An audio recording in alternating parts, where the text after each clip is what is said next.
بسم اللہ الرحمن الرحیم۔ ڈیئر اسٹوڈنٹس، سب سے پہلے تو اللہ سے دعا ہے کہ اللہ پاک اس وبا کے زمانے میں آپ کو اور آپ کے خاندان کو محفوظ رکھے اور پوری دنیا کو اس آفت سے جلد نجات دلائے۔ آج ہم سیکنڈ ایئر ایجوکیشن کا آغاز کر رہے ہیں۔ جیسا کہ طلبہ آپ جانتے ہیں کہ فرسٹ ایئر میں ہم نے علم التعلیم کے اندر تعلیم کی بنیادی جو ڈیفینیشنز اور کانسیپٹس ہیں ان کو دیکھا، اور کی ایجوکیشن میں کسی اسپیسیفک ملک، علاقے یا کلچر کے لیے ایجوکیشن کا مطالعہ نہیں کیا۔ جو سیکنڈ ایئر کی ایجوکیشن ہے اسے بنیادی طور پر آپ کہیں تو ہم پاکستان میں تعلیمی نظام کے بارے میں اور پاکستان کی تعلیمی حالت کے بارے میں جاننے کی ایک کوشش کہہ سکتے ہیں۔ عزیز طلبہ، اگر آپ اس کتاب کے اسباق کا جائزہ لیں تو آپ کو یہ پتہ چلے گا کہ پہلا سبق برصغیر میں مسلمانوں کی تعلیم کے بارے میں ہے۔ چونکہ پاکستان کی تاریخ برصغیر سے منسلک ہے اور برصغیر کی تقسیم سے ہی پاکستان معرض وجود میں آیا، اس لیے برصغیر میں تعلیم کو دیکھنا بہت ضروری ہے۔ برصغیر کی جو تعلیمی تاریخ ہے اس کے چند حصے ہیں۔ آپ جانتے ہیں کہ برصغیر میں مسلمانوں نے ایک طویل عرصے تک حکومت کی، اور حکومت جب کوئی کرتا ہے تو وہ جہاں پر باقی تمام امور اور نظام چلایا کرتا ہے وہاں پہ تعلیم بھی اس کی ذمہ داری ہوتی ہے۔ تو عزیز طلبہ، برصغیر میں مسلمانوں نے تعلیم کو کیسے چلایا، یہ بحث تو ہم سبق کے اندر کریں گے۔ یہ سب سے پہلا ہمارا ٹاپک ہوگا۔ اب جب بات مسلمانوں کی شروع ہوگی تو یہ ہو نہیں سکتا کہ ہم اسلام کا آغاز جہاں سے ہوا، جہاں سے اسلام کا اوریجن ہے، حضرت محمد صلی اللہ علیہ وآلہ وسلم کے زمانے سے، جب انہوں نے بعثت کا اعلان کیا اور اس کے بعد انہوں نے مدینہ میں ایک اسلامی ریاست کا سنگ بنیاد رکھا، تو انہوں نے تعلیم کو کیسے چلایا اور پھر ایک بڑے علاقے پر حکومت مسلمانوں نے کی، خلفائے راشدین نے کی، تو انہوں نے تعلیم کے نظام کو کیسے چلایا، ہم مختصراً اس پر بھی نظر ڈالیں گے۔ اس کے بعد ہمارا جو فوکس آئے گا وہ برصغیر پر آئے گا، اور برصغیر میں مسلمانوں کے جو ادوار میں تعلیم کا انتظام تھا اس کو ہم مختصر دیکھیں گے، کیونکہ یہ 12ویں جماعت کا ہمارا ٹاپک ہے، تو اس کو ہم بہت زیادہ الیبوریٹ تو نہیں کریں گے، لیکن کوشش کریں گے کہ آپ کے ذہن میں ایک خاکہ آ جائے کہ کس طرح سے مسلمانوں نے یہاں پر حکومت کی۔ اس کے ساتھ ساتھ ہم یہ بھی دیکھیں گے کہ مسلمان مفکرین جن میں سے 4 کا انتخاب اس کتاب میں کیا گیا ہے، امام غزالی، ابن خلدون، ابن سینا اور علامہ زرنوجی، ان کی تعلیم کے لیے خدمات بھی دیکھنے کو ملیں گی، کیونکہ ایک عام مسکنسیپشن یہ پائی جاتی ہے کہ مسلمانوں نے تعلیم کے لیے شاید کچھ نہیں کیا، ان کی حکومت صرف عیش و عشرت سے ہی جڑی ہوئی تھی۔ یہ باتیں ظاہر ہے، یہ ڈیبیٹ تو اب ہسٹری کی ہے، ہم اس میں نہیں جاتے کیونکہ وہ وقت کا ضیاع ہو جائے گا بہت زیادہ ہمارے اس ٹاپک کے حوالے سے، لیکن ہم یہ دیکھیں گے کہ مسلمان کیسے تعلیم کے حوالے سے کام کر رہے تھے۔ اس کے علاوہ سائنس میں مسلمانوں کے بے شمار مفکرین ہیں جنہوں نے، سائنسدان ہیں جنہوں نے کام کیے، لیکن چونکہ وہ ہمارے سکوپ سے باہر ہے، ہم صرف تعلیم کے حوالے سے، ایجوکیشن کے حوالے سے جنہوں نے کام کیا ان کی دیکھیں۔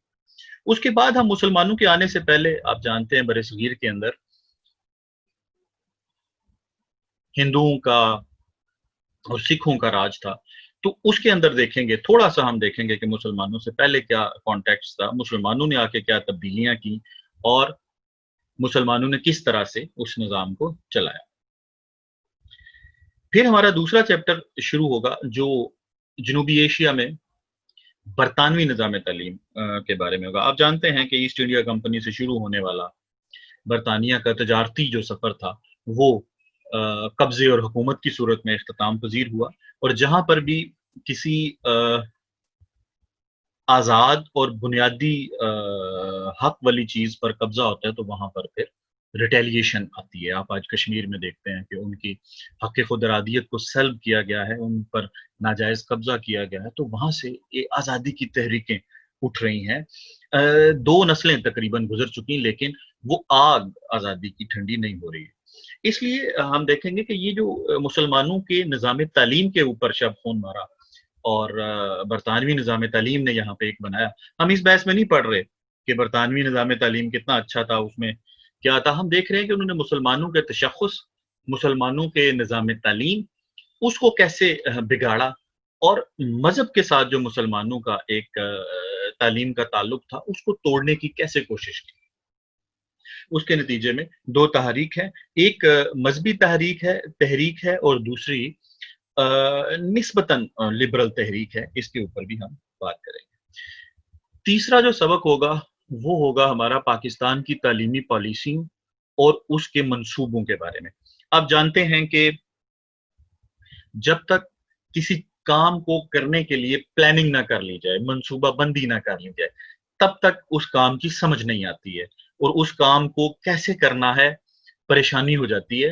یہ تو میں ایک شخص کی مثال دے رہا ہوں. اگر یہ کام قوم نے کرنا ہو جس میں بے شمار اشخاص موجود ہوں، ایک بڑی آبادی موجود ہو جس میں آپ کو پڑھے لکھے، ان پڑھ، نیم پڑھے لکھے، ہر طرح کے بندے ملتے ہوں، تو وہاں پر پلاننگ بہت ضروری ہے تاکہ سب کو ایک گول اور ایک ڈائریکشن مل سکے.